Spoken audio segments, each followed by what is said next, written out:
স্পিনাররা তো আছেই, সাথে আসন্ন এই টেস্ট সিরিজে বাংলাদেশ ব্যাটারদের জন্য এক ভয়ঙ্কর আতঙ্কের নাম হয়ে উঠতে পারেন জসপ্রীত বুমরা। কেন এমনটা বলছি? দেখুন, এখন চারদিকের হাওয়া বাতাসে যা গুঞ্জন ভেসে বেড়াচ্ছে, তাতে প্রথম টেস্টটা চেন্নাইতে যে লাল মাটির উইকেটে খেলা হতে চলেছে, এটা এখন এক প্রকার 90% কনফার্ম নিউজ। একেবারে লাস্ট মোমেন্টে যদি কোনো আমূল পরিবর্তন না ঘটে, তাহলে এই প্রথম ম্যাচটা রেড সয়েলের উইকেটেই খেলা হতে যাচ্ছে। তো লাল মাটির উইকেটের বৈশিষ্ট্য কীরকম হয়?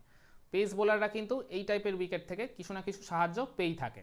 কালো মাটির উইকেটে যেমন পেসারদের জন্য কিছুই থাকে না, কোনো প্রকার সাহায্যই পেস বোলাররা ওই কালো মাটির উইকেট থেকে যেমন পায় না, কিন্তু লাল মাটির উইকেটে কোনো একটা পার্টিকুলার টেস্ট ম্যাচের অন্ততপক্ষে প্রথম 3টা দিন কিন্তু তারা ডেফিনেটলি অ্যাসিস্ট্যান্স পেয়ে থাকে। তো এইরকম একটা কন্ডিশন যে জসপ্রীত বুমরা কাজে লাগাতে চাইবেন, তো এটা তো আলাদা করে আর বলে দেওয়া লাগে না। এছাড়া বুমরা যে মানের, যে লেভেলের, যে ক্যালিবারের বোলার, তাতে পিচ থেকে কোনো সাহায্য পাওয়া গেল কি না বা পিচের চরিত্র কেমন, এইগুলো কিন্তু তার কাছে খুব একটা ম্যাটার করে না। তিনি যে কোনো পিচে যে কোনো কন্ডিশনে কিন্তু প্রতিপক্ষের জন্য যে কোনো সময় আর যে কোনো মুহূর্তে ত্রাস হয়ে যেতে পারেন। তো আর কি বুমরা আসন্নই আর কি টেস্ট সিরিজে কিন্তু বাংলাদেশ ব্যাটারদের কিন্তু ভোগাতে পারে, স্পেশালি এই ফার্স্ট টেস্টটায়, যেখানে আর কি চেন্নাইয়ের আর কি মানে আগে আর কি গুঞ্জন ছিল যে এই ম্যাচটা আর কি চিরাচরিত চেন্নাইয়ের যে ট্র্যাডিশনাল উইকেট, ওই ব্ল্যাক সয়েলের উইকেট, সেখানেই খেলা হবে। কিন্তু পরে নাকি টিম ম্যানেজমেন্ট ডিসিশনটা বদলে আর কি একটু পেস বান্ধব উইকেটে তারা খেলার ডিসিশন নিয়েছে, ওই সামনের অস্ট্রেলিয়া সিরিজের কথা মাথায় রেখে। তো আর কি দেখতে গেলে তো বুমরা এই সিরিজে কিন্তু ডেফিনেটলি বাংলাদেশ ব্যাটারদের ভোগাতে পারে। তো আর কি আমরা সাম্প্রতিক সময়ে বুমরার একটা পরিসংখ্যান দেখে নিই। তিনি লাস্ট আর কি টেস্ট সিরিজ খেলেছেন এই বছরের শুরুতে ইংল্যান্ডের এগেনস্টে, ওই 5 ম্যাচের যে সিরিজ হয়েছিল। তো সেখানে আর কি বুমরা কেমন পারফর্ম করেছিল?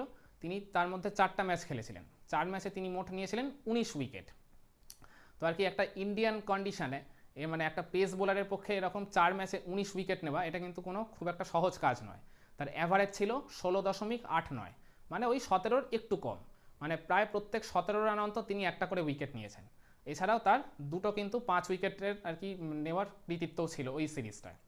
মানে দেখতে গেলে ইন্ডিয়ান কন্ডিশনে একজন পেস বোলারের এটা কিন্তু ড্রিম পারফরমেন্স। ওই পার্টিকুলার সিরিজটায় বুমরা দেখেছিলাম স্পেশালি ইংল্যান্ডের লেফট হ্যান্ডার ব্যাটারদের কিন্তু খুবই স্ট্রাগল করিয়েছিলেন। স্পেশালি বলুন ওই বেন ডাকেট, বেন স্টোকস বা তারপর টম হার্টলি, জিমি অ্যান্ডারসন, এদেরকে আর কি তিনি যথেষ্টই নাকানি চোবানি খাইয়েছিলেন। আর কি আউট করার আগে মানে তিনি আর কি বুঝতেই দেননি যে কোন টাইপের ডেলিভারি তিনি ওদেরকে করতে চলেছেন। তো আর কি দেখা গেছিল যে বুমরার আর কি ইনকামিং ডেলিভারি বলুন বা আউটগোয়িং ডেলিভারিগুলো বলুন, কিংবা তার আর কি বল একটু আর কি যখন 60-70 ওভার পুরনো হয়ে গেছে, সেখানে আর কি তিনি খুব ভালো মতো রিভার্স সুইংও কিন্তু আদায় করে নিয়েছিলেন। আমরা দেখেছিলাম যে বেন স্টোকস আর বেন ডাকেটকে কীভাবে তিনি বোকা বানিয়ে উইকেটগুলো নিয়েছিলেন, ওই পার্টিকুলারলি ওই ধর্মশালা টেস্ট ম্যাচে যেটা একদম লাস্টে হয়েছিল, আর তার ওই আগে যে আর কি হায়দ্রাবাদ আর যেটা আর কি মানে ভাইজাগে যেই ম্যাচগুলো হয়েছিল ওইগুলোতে আর কি কন্ডিশনেরও কিছুটা ডেফিনেটলি সুবিধা ছিল। এছাড়া আর কি এসজি বল, এসজি বল তো একটু বল পুরনো হলে রিভার্স সুইং যেহেতু ভালো পাওয়া যায়, তো সেই আর কি কন্ডিশনেরও তো কিছুটা সুবিধা নিয়েছে। আর শুধু তো কন্ডিশন নয়, বুমরা আর কি মানে তার ডেফিনেটলি তার সেই লেভেলটাও আছে, মানে ডিফারেন্ট টাইপ অফ অ্যাঙ্গেল থেকে বল আর কি রিলিজ করা বা ব্যাটসম্যানদের ভরকে দেওয়া, গতির তারতম্য করা, এগুলো তো আর কি তার মধ্যে যে একদম মানে খুব ভালো মতো রপ্ত করা রয়েছে, এটা তো আমরা সবাই জানি। তিনি যে কোনো ফরম্যাটেই আর কি ওইভাবে আর কি বল মানে ডেলিভার করতেই পারেন। তো এটাই আর কি বলার যে তিনি মানে ওই ইংল্যান্ড সিরিজটায় তার মানে ইংল্যান্ডের লেফট হ্যান্ডার ব্যাটারদের যেভাবে তিনি স্ট্রাগল করিয়েছেন, তো আসন্ন এই সিরিজে বাংলাদেশের আর কি টপ অর্ডারেও কিন্তু টপ আর মিডিল অর্ডার মিলিয়েও কিন্তু 4-5 জন লেফট হ্যান্ডার রয়েছে। সাদমান রয়েছে, জাকির রয়েছে, মুমিনুল রয়েছে, ক্যাপ্টেন শান্ত রয়েছে, সাকিব রয়েছে। তো এদেরকেও কিন্তু বুমরা সেই স্ট্রাগলটা করাতেই পারেন।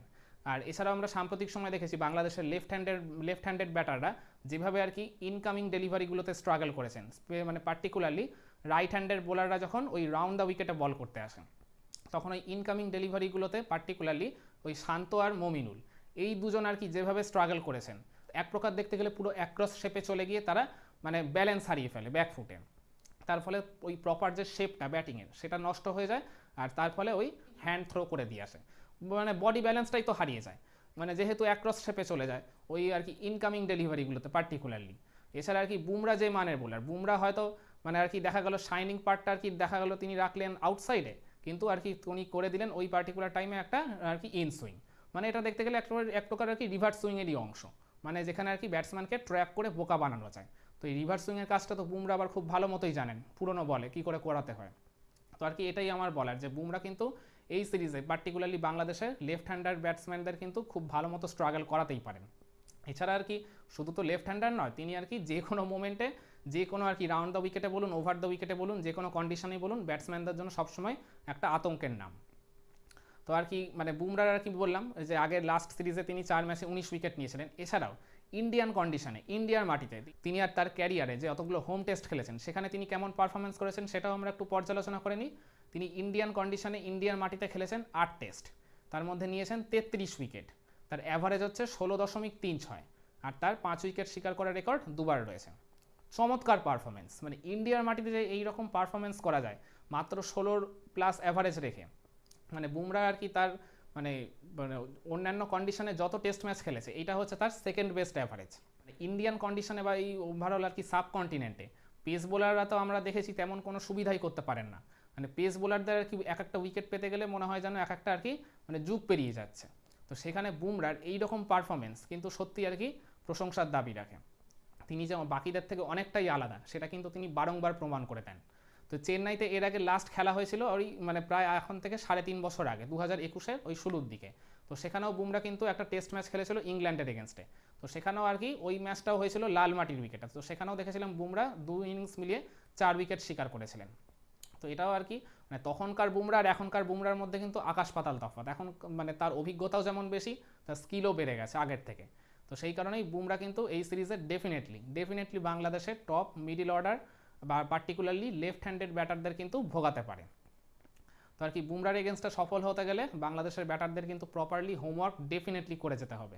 সেটা যদি তারা না করে যায় আর তারা যদি যথেষ্ট পরিমাণে স্কিল প্র্যাকটিস না করে যায় তাহলে কিন্তু ম্যাচে গিয়ে ভোগান্তিতে পড়তে হলেও হতে পারে। তো আপনারা কি মনে করেন এর আগের ইংল্যান্ড সিরিজের মতো বুমরা এই আসন্ন টেস্ট সিরিজেও বাংলাদেশের ব্যাটারদের কি আর কি নাকানি চুবানি খাওয়াবেন? তাদেরকে কি অস্বস্তির মধ্যে তিনি ফেলে চরমভাবে পরীক্ষা নেবেন? কমেন্ট করে জানাবেন নাকি আপনার মতামত।